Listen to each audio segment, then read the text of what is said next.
Delhi NCR में भयानक तरह से बढ़ते प्रदूषण के कारण लोगों का सांस लेना मुश्किल हो रहा है। वहीं यमुना नदी के पानी में भी प्रदूषण का स्तर चरम पर है।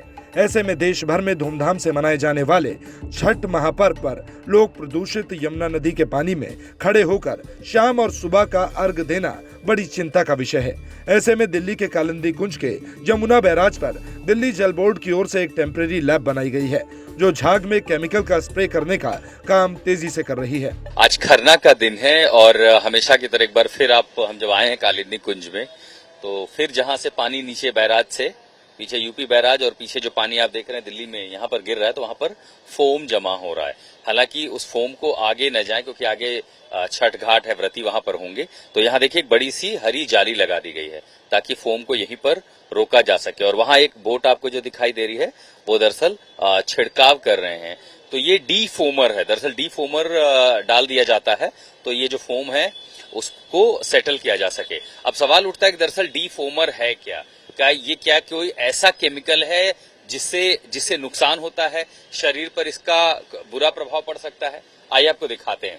दरअसल डी फोमर जो सरकारी एजेंसियां हैं, केंद्रीय एजेंसियां हैं, उनसे मान्यता प्राप्त है। ये फूड ग्रेड केमिकल है, FSSAI अप्रूव्ड केमिकल है और यहाँ पर ट्रीटमेंट क्वालिटी कंट्रोल विंग बनाया गया है दिल्ली जल बोर्ड का, और यहीं पर लगातार उसकी टेस्टिंग हो रही है। अब आप समझिए कि कॉन्सेंट्रेटेड केमिकल आता है डी फोमर का 1:10, यानी अगर वो 1 ml है तो 10 ml पानी के साथ मिलाकर के डी फोमर बनाया जाता है। यहाँ देखिए बड़े स्केल पर बनाया जा रहा है, बड़े बड़े ड्रम है, बड़ी बड़ी टंकियां हैं और यहाँ पर इन गैलनों में उस डी फोमर को भरा जाता है और नाव के साथ फिर उसका छिड़काव किया जाता है। मन में एक शंका है, क्या ये टॉक्सिक है, क्या ये जहरीला है? अगर ये केमिकल आपके ऊपर पड़ता है क्या इससे कोई नुकसान है? ये फूड ग्रेड केमिकल्स है, अप्रूव्ड है कि अगर कहीं पर फोम बन रहा है आप उसका छिड़काव कर सकते हैं, शरीर पर इसका कोई दुष्परिणाम नहीं होता है। ये और बात है कि यमुना में गंदगी है, उसकी सफाई होनी चाहिए, लेकिन अगर किसी तरह की भ्रांति है कि ये डी फोमर छिड़कने से किसी तरह का नुकसान होता है तो नहीं है, क्योंकि इसको मान्यता है और इसका पर्पज यही है कि अगर फोम कहीं बन रहा है तो इसका छिड़काव किया जा सके। वैसे भी सरकारी एजेंसियां बिना मान्यता प्राप्त केमिकल या किसी तरह का इस्तेमाल नहीं करती हैं। आप देखिए टेस्टिंग की तैयारी हो रही है और 21 तारीख के घाट के किनारे ये एक टेम्पररी लैबोरेटरी यहाँ पर सेटअप कर दी गई है। छिड़काव के बाद पानी का टेस्ट भी हो रहा है और दावा भी यही किया जा रहा है कि डी फोमर को डालने से लोगों को कोई नुकसान नहीं होगा। लेकिन सवाल ये है कि जब त्योहार शुरू हो चुका है तो ऐसे में अंतिम समय पर इस तरह की कार्रवाई कितनी सही है?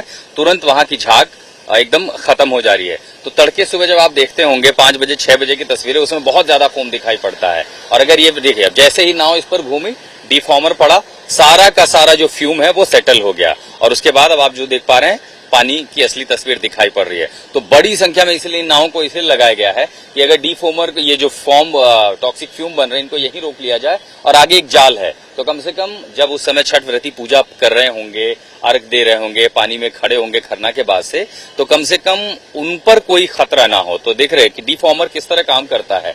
जैसे ही सरफेस पर जा रहा है, ये जहरीले फ्यूम पर जा रहा है, तुरंत ही उसको वो सेटल करके पानी में दबा दे रहा है। और लगभग हर साल यही हम देखते हैं, यही तस्वीर होती है कि यमुना की स्थिति में भले कोई बदलाव ना हो। और छठ के टाइम आप देखते हैं कि जब व्रती यहाँ पर आते हैं तो अक्सर वो पानी में जब डूबे होते हैं, उनके सर तक जो है ये पूरा जहरीला जो फ्यूम है, जो फोम बन रहा है केमिकल, वो उन तक पहुंचता है। तो इस साल कम से कम बड़ी संख्या में नावों को लगा के कोशिश ये की गई है कि फोम को यहीं पर बैराज के पास जहां ये बन रहे हैं वहीं पर उनको खत्म कर दिया जाए। और अगर यहीं पर वो हो जाएंगे तो आगे जहां तक व्रती हैं उन तक नहीं जाएगा। इन फोम को लेकर जो केमिकल यूज किया जा रहा है उसको लेकर के विवाद खड़ा हुआ, लेकिन दरअसल वैज्ञानिक नजरिए से देखें तो ये केमिकल जहरीला नहीं है, जो अप्रूव्ड है, मान्यता प्राप्त है, फूड इंडस्ट्री में इस्तेमाल किया जाता है और इसीलिए उसका इस्तेमाल यमुना पर किया जा रहा है ताकि इस जहरीले फ्यूम को यहीं पर रोका जा सके।